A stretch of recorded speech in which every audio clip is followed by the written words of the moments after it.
ناظرین، حماس اور اسرائیل کے درمیان جنگ شروع ہونے کے بعد دیکھا یہ گیا کہ پہلے ہی روز سے لے کے امریکہ کی جو اسسٹنس تھی، امریکہ کے جو ویپنز تھے، امریکہ کے جو فنڈز تھے، وہ اسرائیل آنا شروع ہو گئے پہلے ہی دن سے لے کے۔ اچھا، ان کے کہنے سے پہلے یہ بھی اطلاعات ہیں، بہت سارے جگہوں پہ لکھا گیا کہ ان کے کہنے سے پہلے ہی انہوں نے تیاریاں شروع کر دی ہوئی تھیں ان کو فنڈز اور یہ سارا کچھ بھیجنے کے لیے۔ لیکن بڑی عجیب و غریب قسم کی ڈیٹیلز سامنے آ رہی ہیں اس حوالے سے، یعنی طریقہ کار جو ہے نا، ایک تو یہ پیسے اور ویپنز ان کو بھی دے رہے تھے یوکرائن کو، ان کو بھی دے رہے ہیں اسرائیل والوں کو، لیکن دونوں جو فرنٹس ہیں نا، اس میں امریکن ملٹری اسسٹنس کے اندر دن رات کا فرق ہے۔ وہاں پر یہ جو پیسے دے رہے ہیں اور یہ جو ویپنز دے رہے ہیں یوکرائن کو، اس میں وہ ایک ایک چیز نوٹ کر رہے ہیں، لکھ رہے ہیں، بتا رہے ہیں اپنے لوگوں کو کہ ہم نے یہ چیزیں وہاں پر بھیجی ہیں یوکرائن والوں کو، اتنے شیلز بھیجے ہیں، اتنے اسلحہ، اتنا گولہ بارود، فلاں فلاں چیز ہم نے بھیجی ہے، ہر چیز وہ ڈیٹیل میں مینشن کر رہے ہیں، سب کو پتہ ہے کہ انہوں نے کیا کیا بھیجا ہوا ہے۔ لیکن اسرائیل کو جو امریکہ اسسٹنس دے رہا ہے نا، عجب بات دیکھیے کہ کچھ بھی کسی کو نہیں پتا کہ کیا دے رہے ہیں وہ، ایسے جنرلی سرسری طور پر دو چار آئٹمز کا پتہ ہے کہ فلاں فلاں آئٹمز گئے ہوئے ہیں، اس کے علاوہ کچھ پتہ ہی نہیں ہے کہ کیا گیا ہے اور کتنا گیا ہے، وہ کسی کو ڈیٹیل نہیں بتا رہے۔ اور اس رویے کی وجہ سے بائیڈن ایڈمنسٹریشن کے اوپر اندر سے ہی ان کے اپنے لوگ کوسچنز پوچھ رہے ہیں کہ یہ تو ٹرانسپیرنسی نہیں ہے، ہمیں کیا پتا کس نے کتنا بھیجا، کیا بھیجا، ہمیں کیا پتا، تو کوئی ٹرانسپیرنسی رکھیں۔ یہ کیا کر رہے ہیں کہ چھپ چھپا کے خفیہ طریقے سے آپ وہاں پر اسسٹنس بھیج رہے ہیں۔ اچھا، جا ڈیلی بیسس پہ رہی ہیں چیزیں، ساری روزانہ جا رہی ہیں، ہر روز کی بنیاد پہ بلینز آف ڈالرز کا جو اسلحہ ہے وہ آلریڈی اسرائیل ریسیو کر چکا ہے۔ نا غزہ چھوٹا سا ایک علاقہ ہے، چھوٹی سی غزہ کی پٹی ہے، اور اس کے لیے اتنے لمبے چوڑے کوانٹٹی میں اگر یہ اسلحہ جو بھیج رہے ہیں، 14 ارب ڈالرز جو انیشل رپورٹس آئی ہوئی ہیں، اب 14 billion dollars is a huge amount for just Gaza only.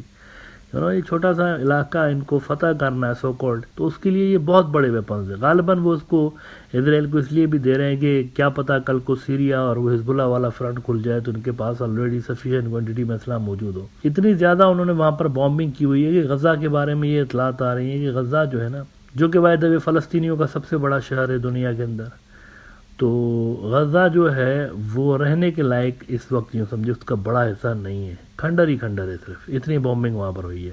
اس پہ ویسٹ والے جو ہے وہ کوسچنز اٹھا رہے ہیں۔ ایک بڑا نیوز آؤٹ لیٹ ہے ویسٹ کا، دا انٹرسیپٹ، وہ کہتا ہے کہ U S weapons transfers to Israel shrouded in secrecy but not Ukraine. The Biden administration put out a 3-page list of arms for Ukraine but information on weapons sent to Israel could fit in one sentence۔ ان کو جو بھیج رہے ہیں 3 پیجوں کی list, سب کو پتہ ہے 3 pages کی لسٹ ہے، ادھر 1-2 سینٹنس کے اندر کہ ہم نے یہ چیزیں بھیجی ہیں، کتنی بھیجی ہیں، کیا بھیجی ہیں، وہ کسی کو نہیں پتا۔ بلومبرگ والوں نے بھی لکھا کہ U S is quietly sending Israel more ammunition missiles supplying shells for Apache gunships bunker buster munitions arms arrives on nearly daily basis.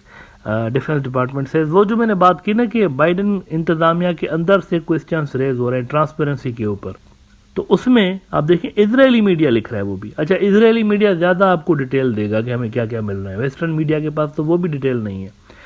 Israeli media کہہ رہا ہے، میں ہارٹس کو کوٹ کر دیتا ہوں، کہتے ہیں کہ bunker busters shells and laser guided missiles the munitions US supplied Israel. Internal Pentagon documents details munitions request made by senior Israeli leader.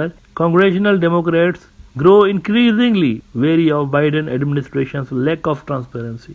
Usually ایسا ہوتا ہے کہ جب اس طرح کی ڈیلز ہوتی ہیں نا چھپ چھپا کے اور خفیہ طریقے سے، تو اس میں کرپشن کا چانس زیادہ ہوتا ہے، کوئی کھاتا ہی نہیں ہوتا اتنا اوپنلی، تو کرپشن کا چانس اس میں زیادہ ہوتا ہے، ان کو اس وجہ سے بھی کنسرنز ہیں۔ یوکرائن کے اندر اس طرح کی بے شمار واقعات سامنے آ چکے ہیں، انہوں نے ٹاپ کے اپنے آفیشرز کو سیک بھی کیا زیلنسکی صاحب نے۔ اچھا، یار لاپد نے کہا ہوا ہے، اسرائیلی اپوزیشن لیڈر جو ہے، جو کہ اس وار کیبنٹ کا حصہ بھی ہے، اس نے کہا کہ Netanyahu has to go, اب اس کو گھر جانا پڑے گا۔ انہوں نے کہا کہ یہ تو ایک ایسا بندہ ہے جس کے اوپر خود ہمارے اسرائیلی اعتبار نہیں کرتے، ہمارے اپنے لوگ ٹرسٹ کھو چکے ہیں اس میں سے، تو اس کو تو گھر جانا پڑے گا۔ لیکن میں یہ سمجھ سکتا ہوں کہ جنگ چل رہی ہے تو جنگ کے دوران کیسے الیکشنز کرائیں گے، نہیں کرا سکتے، اس لیے ہماری سجیشن یہ ہے کہ انہی کی پارٹی لیکوڈ پارٹی جو ہے اس کا کوئی بندہ اٹھا کے اس کو پرائم منسٹر لگا دیں، اس کو ہٹا دیں، کیونکہ اس پہ کسی قسم کا کوئی فیتھ ہے ہی نہیں اسرائیلیوں کو۔ تو یہ ایک بڑی انٹرنل ڈیویژن اس موقع پہ سامنے آ رہی ہے کہ جب جنگ اپنی پیک کی طرف جا رہی ہے۔ ٹائمز آف اسرائیل نے رپورٹ کیا کہ Lapid calls to oust Netanyahu as prime minister replace him from within Likud, اور اس میں وہ دیکھیں الفاظ کیا کہہ رہے ہیں، کہتے ہیں کہ in an interview with channel 12 news Lapid says the public has lost faith in Netanyahu following Hamas's murderous rampage through southern Israel on October 7, and we cannot run an extended military operation with a prime minister we do not have faith in۔ یہ وہ بندہ ہے ہمارا prime minister جس پہ ہمارا اعتبار نہیں ہے، تو اس کو آگے کیسے لے کر چلیں گے ہم لوگ؟ تو اس کو لیے ضروری ہے کہ یہ جائے اور دوسرا کوئی آئے۔ اچھا، نام شام اس نے کوئی نہیں لیا کہ اس کو کون ریپلیس کرے لیکن میں، لیکن انہوں نے کہا بس یہ جائے کوئی دوسرا آ جائے۔ تو بہت سارے لوگ یہ بھی کہہ رہے تھے نا کہ یہ جتنا بھی بکھیڑا کریٹ ہوا ہے، نیتن یاہو نے اس کو ایکسٹینڈ اس لیے کیا ہے تاکہ وہ ان جرائم سے بچ سکے، جیسے کہ اس کے اوپر کرپشن کے کیسز چل رہے ہیں اور پھر اس کے اوپر یہ جوڈیشل اوور ہال کے کیسز چل رہے ہیں۔ تو اس سے بچنے کے لیے بہت سارے لوگ تھیوریز دے رہے تھے کہ نیتن یاہو نے یہ سارا ڈرامہ کیا ہوا، ایکسٹینڈ کیا ہوا ہے سارے کے سارے ریئیکشن کو۔ لیکن میرے خیال سے یہ جو چیز ہے نا وہ اس کے کام نہیں آ رہی، آلریڈی اس کے خلاف جو ہے وہ دوبارہ سے مظاہرے شروع ہو چکے ہیں وہاں پہ اسرائیل کے اندر۔ اچھا، آخر میں دو بڑی خبریں اور بتا دوں آج کی آپ کو۔ ایک تو یہ کہ کینیڈا کا جو پرائم منسٹر ہے جسٹن ٹروڈو صاحب، میکرون کی طرح اس نے بھی نیتن یاہو کو بولا ہے کہ stop killing the babies, Macron کی طرح اس نے بھی بولا ہوا ہے۔ کچھ دن پہلے میکرون نے کہا نا کہ یہ عورتیں اور بچے مر رہے ہیں اور کیا ہو رہا ہے یہاں پہ، اس کو بند کر دیں۔ تو اب یہ کینیڈا والوں نے بھی کہا ہوا ہے۔ الجزیرہ نے رپورٹ کیا ہے کہ Canada Justin Trudeau tells Israel to end killing of babies.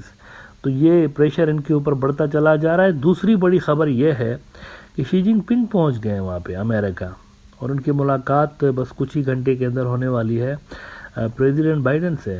اب بائیڈن صاحب کے ساتھ ملاقات میں اعلان یہ ہوا ہے آلریڈی کہ غزہ کی جنگ ڈسکس ہوگی۔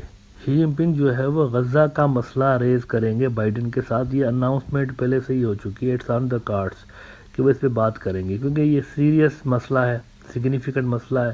ورلڈ وار 3 کا فلیش پوائنٹ اس کو سمجھا جاتا ہے، غزہ کو، ویسٹ بینک کو، اس پورے کا پورا فلسطین فلیش پوائنٹ اصل میں۔